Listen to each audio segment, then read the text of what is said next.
আজ আমি আপনাদের এই ভিডিওর মাধ্যমে আপনাদের রান্নাঘরে থাকা এমন কিছু জিনিসের কথা বলে দেব, যা আপনি যদি পৌষ পার্বণ চলাকালীন সময় যদি একটিবার স্পর্শ করে দিতে পারেন, তাহলে আপনার জীবনের অখণ্ড সৌভাগ্য থাকবে।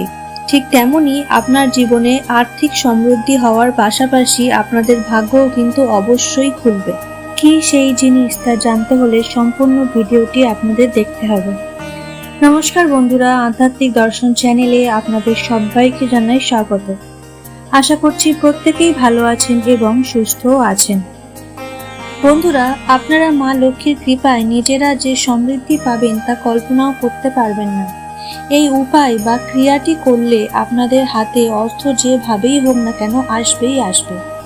আপনারা জীবনে তথা আপনার পরিবারের অনেক স্বাচ্ছন্দ্যতা বজায় থাকবে।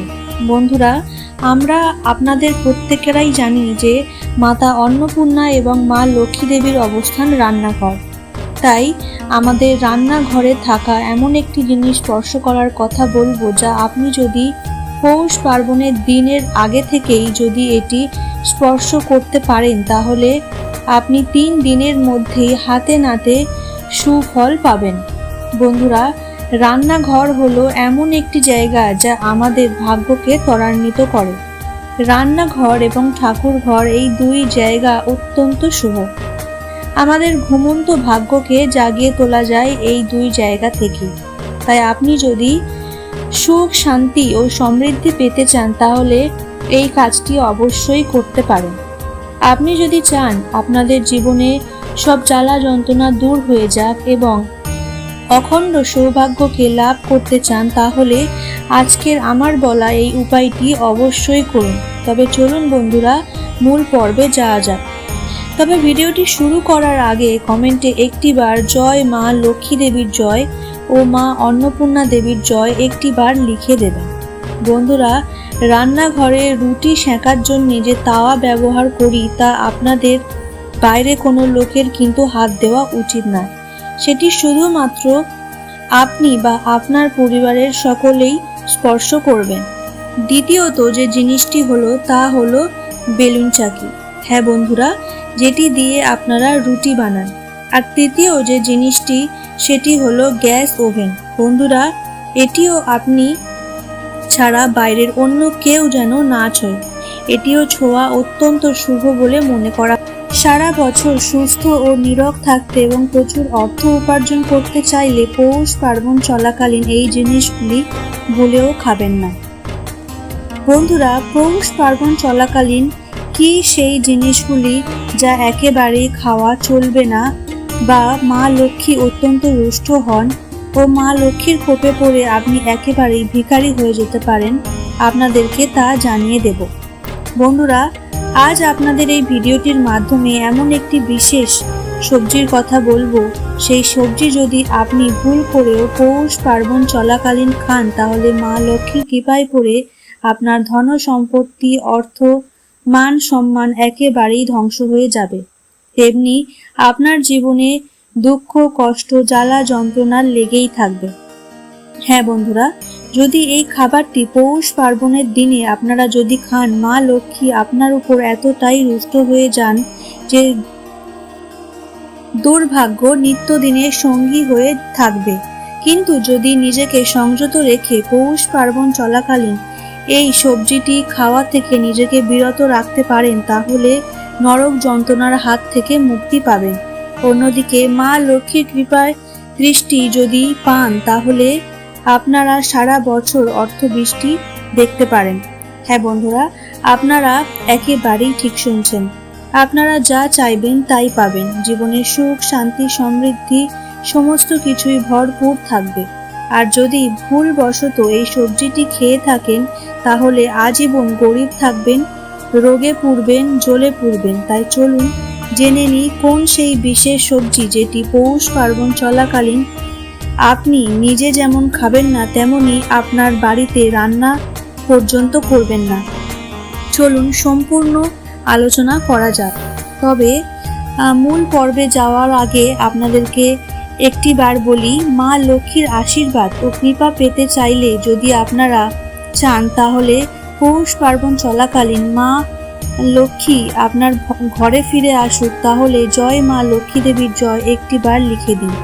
আর অবশ্যই করে যদি ভিডিওটি ভালো লেগে থাকে তাহলে অবশ্যই একটি লাইক করে আপনার নিকটবর্তী বন্ধু বান্ধব আত্মীয় পরিজনদের সাথে শেয়ার করতে ভুলবেন না, যাতে তারাও এই ভিডিওটি দেখে কিছুটা উপকৃত হতে পারে। বন্ধুরা, শাস্ত্র মতে পৌষ পার্বণ চলাকালীন বা পৌষ মাসে বৃহস্পতিবার যদি নিষ্ঠা ভরে মা লক্ষ্মীর আরাধনা করেন, সেই ভক্তের জীবনে সমস্ত প্রকারের সমস্যার সমাধান ঘটবে। তবে প্রিয় দর্শক বন্ধুরা, আপনারা এই পৌষ পার্বণের লক্ষ্মী পূজায় মা লক্ষ্মীর অত্যন্ত প্রিয় যেটি মাকে অর্পণ করতে পারেন তা হলো মূলোর ফুল। হ্যাঁ বন্ধুরা, আপনারা একেবারেই ঠিক শুনছেন। পৌষ মাসে বৃহস্পতিবার বা পৌষ পার্বণের দিন মা লক্ষ্মীর আরাধনা করার জন্যে কোনো ভক্ত মূলো ফুল বা সর্ষে ফুল দিয়ে পূজা অবশ্যই করতে পারেন, তাহলে কিন্তু তার পূজা সম্পূর্ণ হবে। তবে এটির সঙ্গে আমি এটাও জানিয়ে রাখবো যে এই সর্ষে ফুল ও মূলোর ফুলের পাশাপাশি যদি পদ্ম ফুল ও মায়ের পায়ে নিবেদন করতে পারেন আপনি, তাহলে মায়ের আরাধনা করতে পারেন। তবে মায়ের প্রিয় নারকেল পানি ফল নৈবেদ্যের মধ্যে অবশ্যই রাখবেন। বন্ধুরা, কলা পাতার অগ্রভাগের মধ্যে মায়ের ভোগ নিবেদন করবে এবং মা লক্ষ্মীর সামনে জ্বালিয়ে দেবেন একটি শুদ্ধ গাওয়া ঘিয়ের প্রদীপ। বন্ধুরা, আপনারা এইভাবে হৃদয়ের মধ্যে থেকে মা লক্ষ্মীর প্রতি ভক্তি ও আন্তরিকতার মধ্যে মা লক্ষ্মীর পূজা করে থাকেন এবং যদি এটির সঙ্গে আপনারা যদি বারবার মা লক্ষ্মীর গায়ত্রী মন্ত্র জপ করতে পারেন, তাহলে মা লক্ষ্মীর আশীর্বাদ ও কৃপা সদা সর্বদা আপনার সাথে থাকবে। কিন্তু বন্ধুরা, মা লক্ষ্মীর পূজা আরাধনা করার সাথে সাথে তার সঙ্গে এটিও আপনারা মেনে চলতে পারেন, সেটি হলো মা লক্ষ্মীর অপছন্দের কোনো জিনিস এই পৌষ পার্বণ চলাকালীন ভুল করেও বাড়িতে রান্না করতে যাবেন না। বন্ধুরা, আপনারা যদি এই সবজিটি পৌষ পার্বণ চলাকালীন কেনেন বা আপনি গৃহের মধ্যে রান্না করেন বা আপনি যদি বাইরে থেকে কিনে বাড়িতে নিয়ে আসেন আর সেটি খান, তাহলে মা লক্ষ্মীর কৃপায় চিরতরের মতো বিদায় নেবেন। আর এই সবজি হলো দানা জাতীয় যে কোনো সবজি, সেটা হতে পারে বিন বা বরবটি বা পটল। এই সকল দানা জাতীয় সবজি আপনারা পৌষ পার্বণ চলাকালীন ভুল করেও খাবেন না। বন্ধুরা, এর পাশাপাশি আপনারা যে জিনিসটি খাবেন না সেটি হলো দই। বন্ধুরা, দই পৌষ পার্বণে ভুল করেও দই চিড়ে ব্যবহার করবেন না বা খাবেন না। আর আপনি যদি খান তাহলে আপনার জীবনে আর্থিক অবনতি হবে নিশ্চিত। এছাড়াও দুধ থেকে যে দই তৈরি হয় সেই দইও কিন্তু এই পৌষ পার্বণ চলাকালীন কিন্তু একেবারেই খাওয়া যাবে না, কেননা আর্থিক ক্ষতির সম্মুখীন কেউই হতে চান না। তাই বন্ধুরা, নিজেকে সংযত রেখে চলুন। আজকের ভিডিওতে বলবো, খাবারগুলি খাওয়া থেকে আপনারা যদি নিজেকে বিরত রাখতে পারেন তাহলে মা লক্ষ্মীর আশীর্বাদ প্রচুর পরিমাণে পাবেন।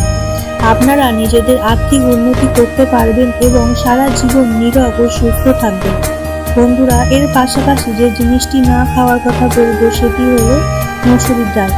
বন্ধুরা, এই পৌষ পার্বণ চলাকালীন বুটের ডাল, ছোলার ডাল, মুগ ডাল এবং নানা রকম ডাল আপনারা খেতে পারেন, কিন্তু ভুল করেও মশারির ডাল কিন্তু খাবেন না বা আপনার ঘর থেকে কোনো জিনিস দান করবেন না। আপনি চাইলে কোনো জিনিস দোকান থেকে দানও করতে পারেন, দোকান থেকে কিনে, কিন্তু আপনার ঘরে থেকেই কোনো জিনিস দান করবেন না। আমি ঘরের জিনিস বলতে ঘরে থাকা কোনো বস্ত্র বা মেশিনকে বোঝাচ্ছি, যেগুলি কিন্তু আপনারা দান করবেন না। তবে আপনি অন্ন অবশ্যই দান করতে পারেন। দ্বিতীয় যে জিনিসটির কথা বলবো তা হলো ঝাঁটা। হ্যাঁ বন্ধুরা, মকর সংক্রান্তির দিন ভুলেও ঝাঁটা আপনি দান করবেন না, এর ফলে মা লক্ষ্মী রুষ্ট হন। তৃতীয় হচ্ছে ছুরি, কাঁচি, বটি বা কোদাল, এই টাইপের ধারালো এই সমস্ত কিছু দান করবেন না। বন্ধুরা, চতুর্থ যে জিনিসটির কথা বলবো তা হলো বাসি খাবার। হ্যাঁ বন্ধুরা, বাসি খাবার মকর সংক্রান্তির দিন আপনারা বাইরের কাউকে দেবেন না। এই অন্ন দান করা অত্যন্ত ভালো, কিন্তু তা হলেও বাসি খাবার না। বন্ধুরা, আজকের মতো ভিডিও এখানেই শেষ করছি। দেখা হবে আবার অন্য কোনো ভিডিওতে।